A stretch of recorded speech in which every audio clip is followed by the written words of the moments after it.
Hey y'all, what's up? Welcome back to Planet Coaster Miniatures Fallen Rocks episode 7.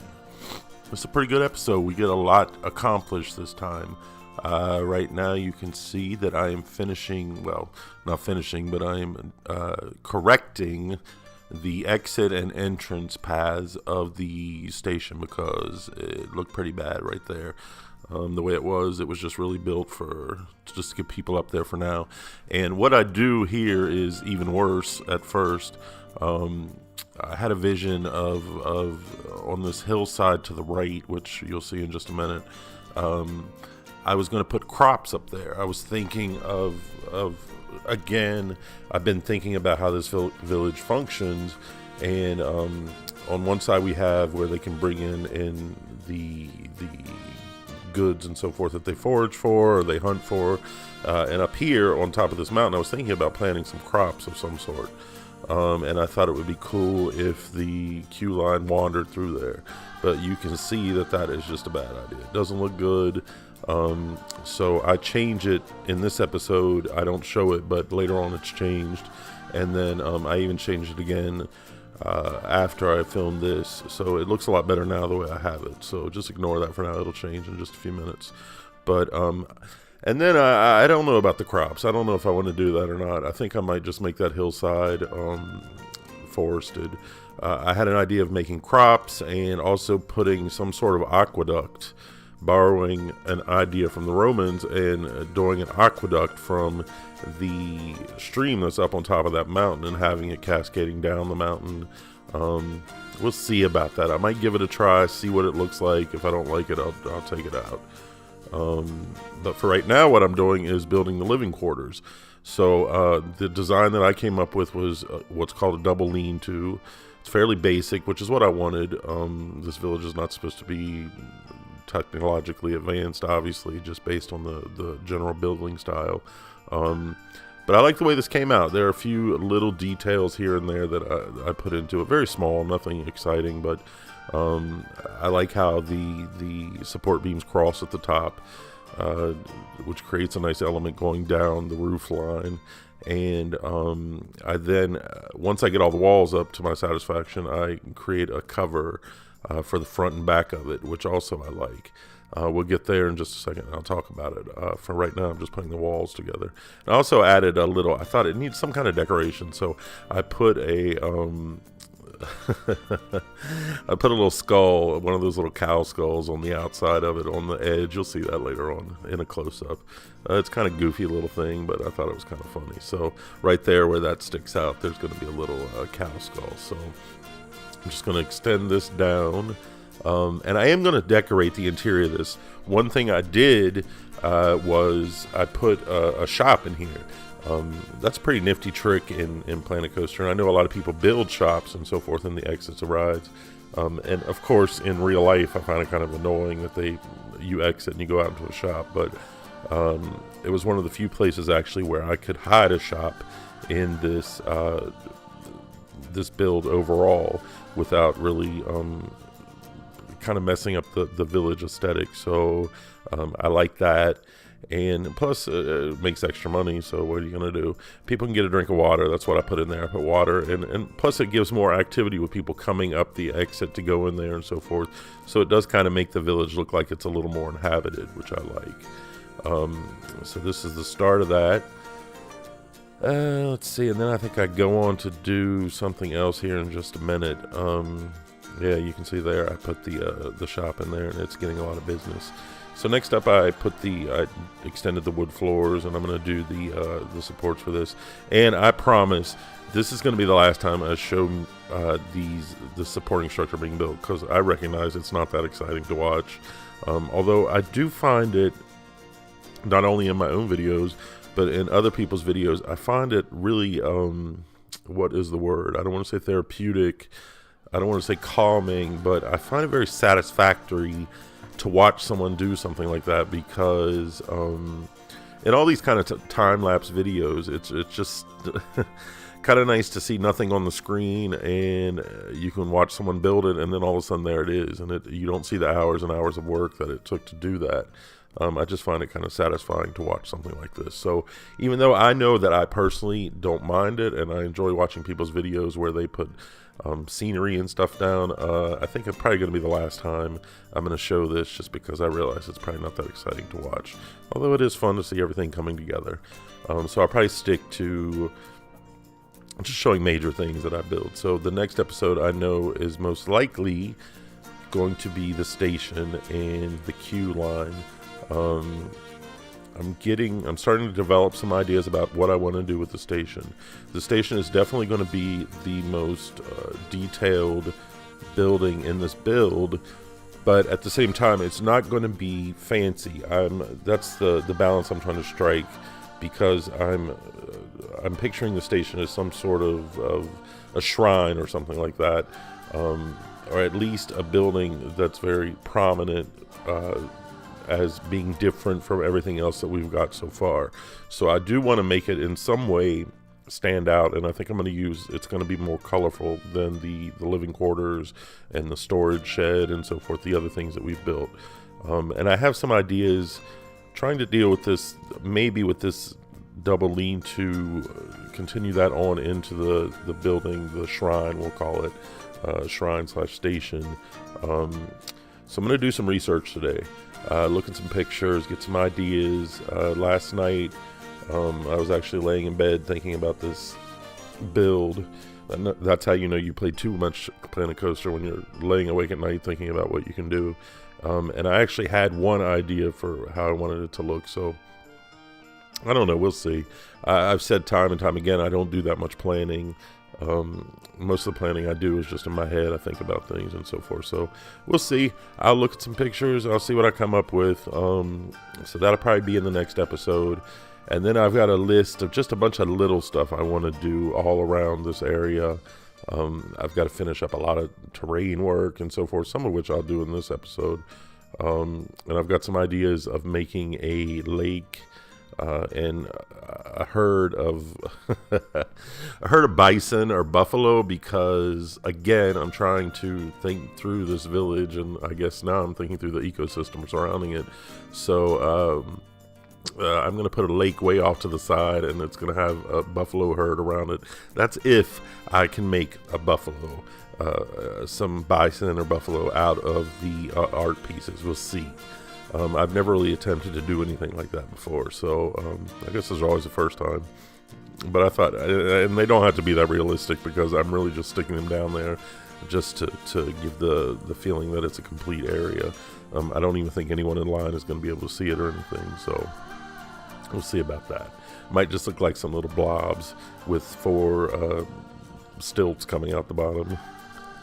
And so right here, what I'm doing, I knew I wanted some kind of cover in the front and back of this structure. I didn't like it just plain open like that. Originally, I was thinking of something rounded that covered the front.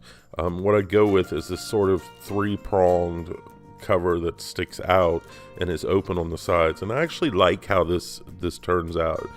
You can see it's recessed a little bit. It's set back, which I think it gives it more visual appeal. I mean, it's a simple little thing, and it's directly in line with what these people would build based on the style of architecture we've looked at so far. But I like the way it looks. It looks a little bit different. It also calls to mind a teepee of Native Americans, which I was definitely not a look I was going for. I thought that was very cliched, I thought. Not something that I wanted to really reproduce. Because I'm really not trying to go for any kind of specific native tribe here. But at the same time, with that being said, I don't mind something that's influenced by that without looking exactly like it. So you'll see once this gets up there, it does kind of bring that to mind without being directly the exact same sort of thing. And I made this red too, because I thought it was a little bit drab. So we have a little bit of color here. And one thing I do later on is I actually start decorating with some of those leafy red bushes, because I started imagining, and also with yellow flowers, because I started imagining, okay, I said in a previous episode that the only dyes that these people would have access to would be natural things they could find, either flowers or minerals. So the dyes and stains that they could use for this wood would be something that they found locally. So I'm imagining 2 shades of red for the stain. One is the leafy red bush, which you'll see me placing in a little while, and the other is the brighter red bush that looks kind of like berries. And that's something that I've been doing, kind of hiding it within the bushes to make it look more like berries than a full red bush. So those 2 things would explain the presence of these colors, and then the yellow flowers, which I put here and there, explain some of the mustardy yellow colors that I use around the village. So I think I'm definitely going to use those 2 colors heavily in the station/shrine build, just to make it more prominent, to make it more colorful, and make it stand out a little bit more. And you see now I am placing a little entrance for the people coming off the ride. They can come through here, they can go in and get a drink of water if they want one. And in a few minutes I'm also going to start placing some lights and the fences and so forth. And of course we have to rope this section off, just to keep people from going into the actual village where the game court and all that is. So this is actually coming. I was really happy with this. It's a very simple structure, I recognize that. It's nothing earth-shattering. But I was happy how it's integrated into the look of the coaster. The sight lines, to use one of Silverette's terms, are good, especially when you're in the new queue that I came up with. It's kind of nestled, although this is a big structure, it's kind of nestled in the trees and so forth, and the Immelman goes right up against it, which I like quite a bit. And then also when I add the lights, it looks pretty good. So I am pleased with the way this came out. It's pretty much what I wanted. And then right here I'm putting my little exit path that will go to the path that leads up to one of the watchtowers. There's going to be paths everywhere in the park, just like that little one right there, just because that's the place, or the places where these people would be going. So I want to make it that aspect realistic at least. And then I took a quick ride just to see what it looked like. And here we go with landscaping. I'm going to be doing quite a bit of landscaping here. One thing I decided to do was to use one of the bushes, and here my cat is again, if you can hear him. Use one of the bushes you see right here going up the structure, just to kind of make it look like something's growing up the side. I could use that ivy, but I don't think it would look 100% right. And plus these little bushes, they're flat and they move, so it makes it look just a little bit more realistic. Again, I'm not certain that I will be showing any more of this landscaping. I know some people like it, some people don't. I guess if you don't like it, you can skip ahead to the cinematics at the end. I, again, find this very satisfying to watch. I don't know why. I just like watching people plop rocks down and plants and so forth. Because I know how much time it takes to do when you're actually playing the game. And it's fun just to watch someone do something really quickly and see it develop. And so you see me putting the bushes growing up. And I also bury some within the structure just a little bit to give it a little more dimension, make it look a little bit more three-dimensional, so it's not just flat bushes growing up the side. And I also, later in this episode, I don't think I show it though, I start painting a little bit better the terrain. That's something I haven't really been focused on too much in my work. I do it, I paint the terrain a little bit, but I always thought it was the rocks themselves, when you put them in like this, they kind of stick out. They look like they're just sticking up out of grass.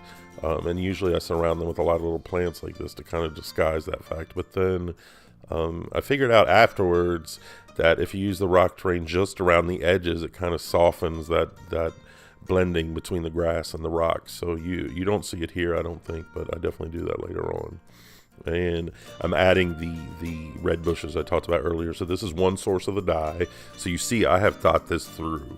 I don't usually put that much effort into it, but I definitely thought this through and tried to make it natural and blend in. So there's a lot of theming going on here. And I'm like I said over and over, I'm getting really pleased with the way this is coming out.